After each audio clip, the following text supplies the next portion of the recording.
Assalamualaikum warahmatullahi wabarakatuh. Perkenalkan, nama saya Aulia Firdaus. Di sini saya akan mempresentasikan tentang uji McNemar pada suatu penelitian. Sebelumnya saya minta maaf kepada Ibu Nur Karomah karena saya kemarin tidak bisa presentasi secara Zoom bersama teman saya Salahuddin Akbar dikarenakan adanya sinyal yang terputus. Oke. Saya akan mulai dengan penggunaan uji McNemar.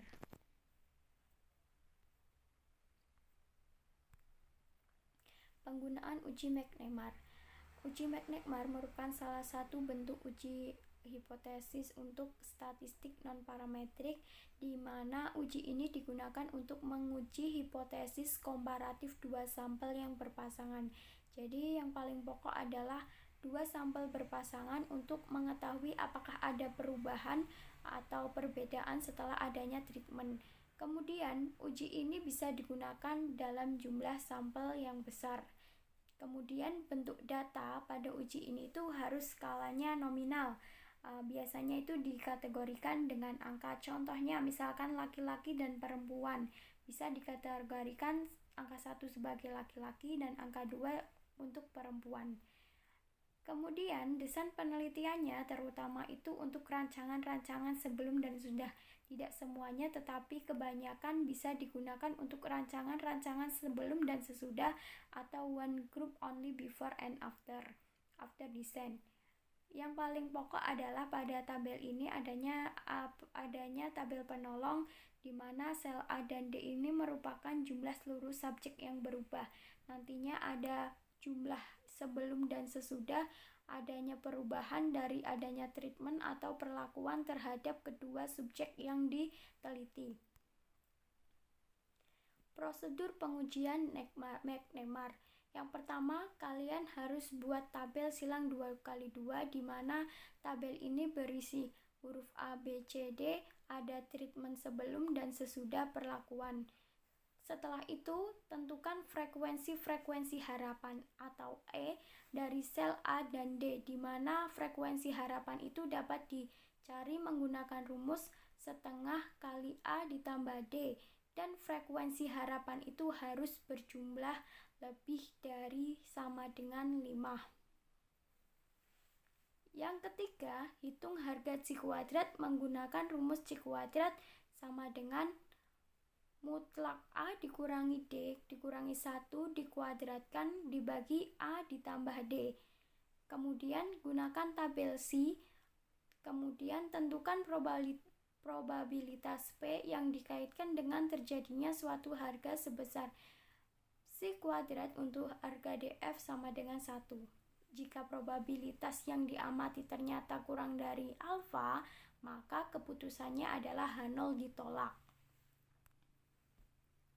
Contoh kasus pada penelitian pendidikan. Ada sebuah kasus, suatu penelitian untuk mengetahui apakah ada perbedaan penggunaan LKPD konsep karton untuk meremediasi miskonsepsi peserta didik SMP pada materi hukum Archimedes. Dalam jurnal ini, penggunaan uji McNemar digunakan untuk mengukur adanya perubahan jumlah miskonsepsi peserta didik. Dan hipotesis yang diangkat adalah apakah tidak ada perubahan penggunaan LKPD konsep karton untuk meremediasi miskonsepsi peserta didik SMP pada materi hukum Archimedes. Menggunakan derajat kesamaan 0,05 untuk mengacu hasil penelitiannya dengan ketentuan H0 diterima bila harga C kuadrat hitung kurang dari harga tabel pada derajat kesamaan 0,05. Langkah manual uji McNemar. Dari 41 siswa, ternyata 37 siswa yang awalnya miskonsepsi setelah mendapatkan treatment 18 siswa tidak mengalami miskonsepsi dan 9 siswa itu masih mengalami miskonsepsi.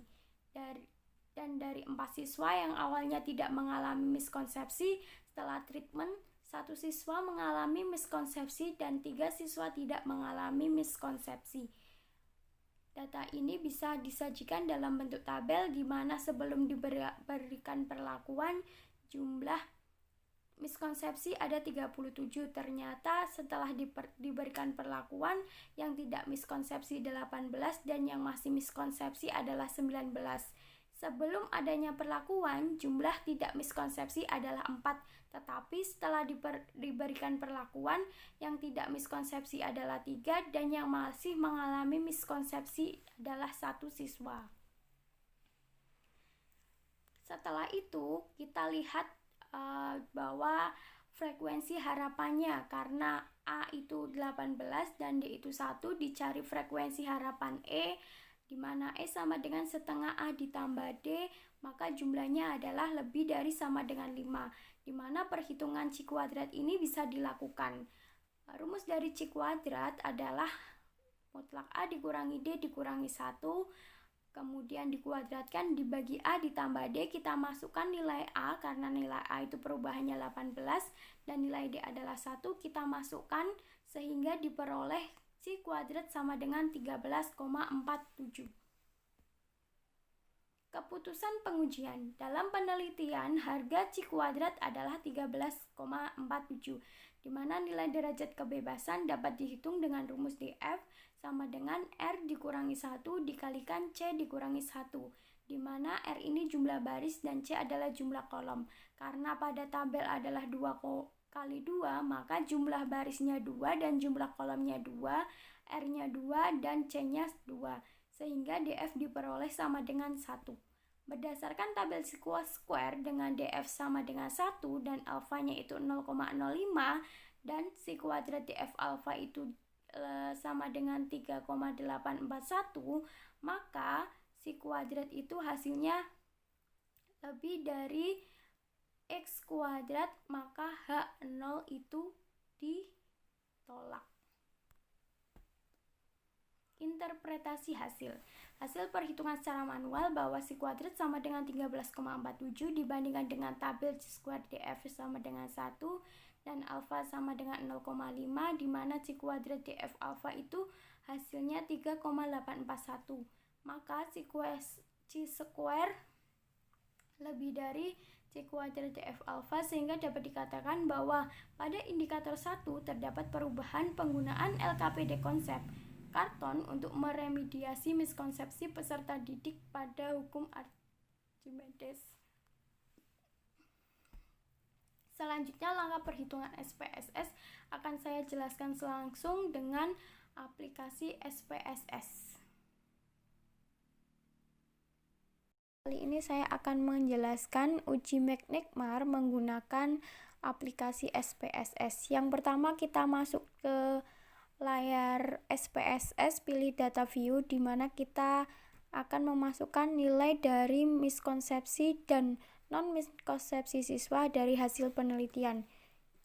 Saya masukkan berdasarkan hasil penelitian. Setelah itu kita klik pada bagian bawah itu variable view.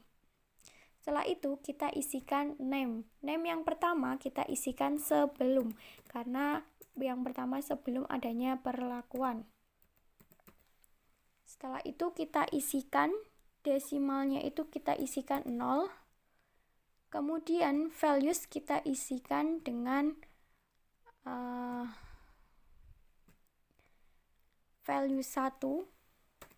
Nilai 1 ditandai dengan kategori miskonsepsi.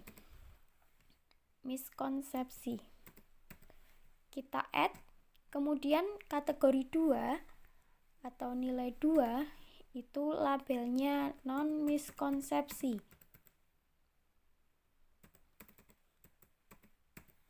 Kita add lagi. Setelah itu klik OK. Kemudian kita masukkan name pada barisan kedua. Kita isikan nama sesudah. Sama kayak tadi, desimal kita isikan 0. Desimalnya 0.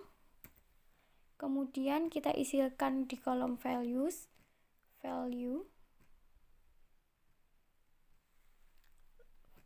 Nilai 1 kita ibaratkan miskonsepsi, kita add. Kemudian nilai 2 non-miskonsepsi. Kita add-kan, kemudian kita klik OK. Setelah itu kita masuk ke analyze, pilih yang non-parametric test karena uji Nekmar merupakan salah satu uji non-parametric. Kita pilih yang dua related sample atau dua sampel yang saling berhubungan. Setelah itu kita alihkan di testbed, variabel 1 itu kita isikan sebelum, kemudian di variabel 2 kita isikan sesudah. Setelah itu kita pilih tipe tesnya, karena kita akan menggunakan uji McNemar, maka kita klik ikon atau tanda centang pada uji McNemar. Kalau sudah, kita klik OK. Maka nanti hasil akan ditampilkan. Terlihat bahwa hasil McNemar itu menyatakan sebelum dan sesudah itu sama dengan uji manual, di mana sebelum adanya perlakuan bahwa jumlah miskonsepsi ada 19, kemudian hasilnya sama persis. Ini menunjukkan bahwa ada perbedaan memang antara tabel uji secara manual dan di SPSS. Kalau di SPSS itu tabelnya terbalik.